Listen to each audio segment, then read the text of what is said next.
అప్పట్లో సంచలనం సృష్టించిన సత్యం కంప్యూటర్స్ ఎలా పతనమైంది? 20 మంది ఉద్యోగులతో ప్రారంభమై 12,000 కోట్లు సంపాదించిన సామ్రాజ్యం ఒక్కసారిగా ఎందుకు కుప్పకూలిపోయింది? సత్యం కంప్యూటర్స్ అంటే బ్రాండ్ అనే స్థాయి నుంచి ఫ్రాడ్ అనే స్థితికి దిగజారడానికి కారణం ఎవరు?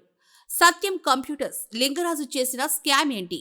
అయితే బైర్రాజు రామలింగరాజు 1987లో 20 మంది ఉద్యోగులతో సత్యం కంప్యూటర్స్ పేరుతో కంప్యూటర్ సేవల సంస్థను స్థాపించారు. ప్రారంభించిన 5 సంవత్సరాల్లోనే ఈ సంస్థ బీఎస్సీలో నమోదైంది. దీంతో సత్యం కంప్యూటర్స్ క్లయింట్లను పెంచుకుంటూ పోయింది. అంతేకాదు వీటిలో పెట్టుబడి పెట్టడానికి అమెరికా నుంచి పెద్ద పెద్ద పాయింట్స్ ముందుకొచ్చారు. సత్యం కంప్యూటర్స్ అన్ని కంపెనీల కంటే తక్కువ ధరకే సాఫ్ట్వేర్ సర్వీసెస్ ని ప్రొవైడ్ చేస్తాయి. స్టాక్ మార్కెట్లో ఇన్వెస్టర్లు కూడా సత్యం కంప్యూటర్స్ లో పెట్టుబడి పెట్టారు.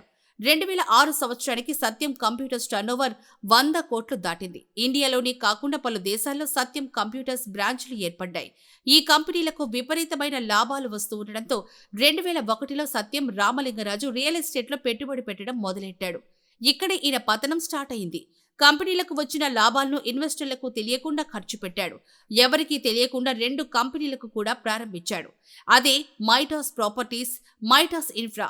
ఈ కంపెనీలు హైదరాబాద్లో భూములు కొనడం, అమ్మడం చేసేది.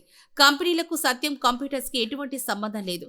రామలింగరాజే తనకు వచ్చిన 21% లాభాల్ని ఎక్కువ లాభాలొచ్చినట్లు చూపించి ఫేక్ డాక్యుమెంట్స్ తయారు చేశాడు. దీంతో షేర్ వాల్యూ బాగా పెరిగింది. విపరీతంగా డబ్బులు రావడంతో రియల్ ఎస్టేట్లో పెట్టుబడి పెట్టాడు.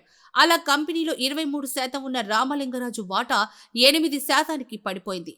మెట్రో రైల్ టెండర్ మైటాస్ కంపెనీకి ఆల్మోస్ట్ ఓకే అయిపోయింది. కానీ లాస్ట్ మినిట్లో మెట్రో కాంట్రాక్ట్ రామలింగరాజుకి కాకుండా ఎల్ఎన్టీ కంపెనీకి వెళ్లిపోయింది. కానీ రామలింగరాజుకి మెట్రో ప్లాన్ ముందే తెలియడంతో మెట్రో ప్రాంతాల్లో భూములు కొనడం స్టార్ట్ చేశాడు.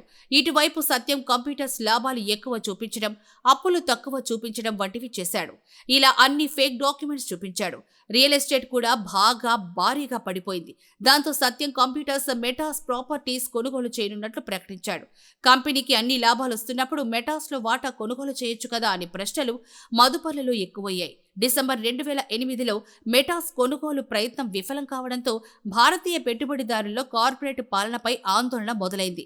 సత్యం షేర్ ధర పడిపోయింది. ఇక చేసేదేవీ లేక జనవరి 2009లో సత్యం కంపెనీ బ్యాలెన్స్ షీట్లో కొన్ని సంవత్సరాలుగా తప్పుడు లెక్కలు చూపించానని రాజు ఒప్పుకుంటూ ప్రభుత్వానికి లేఖ రాశారు. దాదాపు 7,000 కోట్ల అకౌంటింగ్ మోసాన్ని అంగీకరించారు.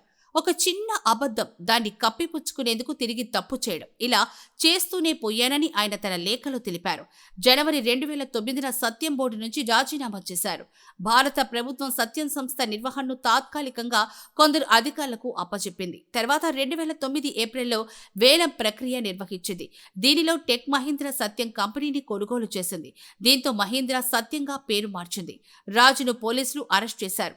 సత్యం రామలింగరాజు ఎవరిని మోసం చేయలేదు, కానీ అతనికి ఉన్న అత్యాశే కంపెనీ పతనానికి కారణమైంది.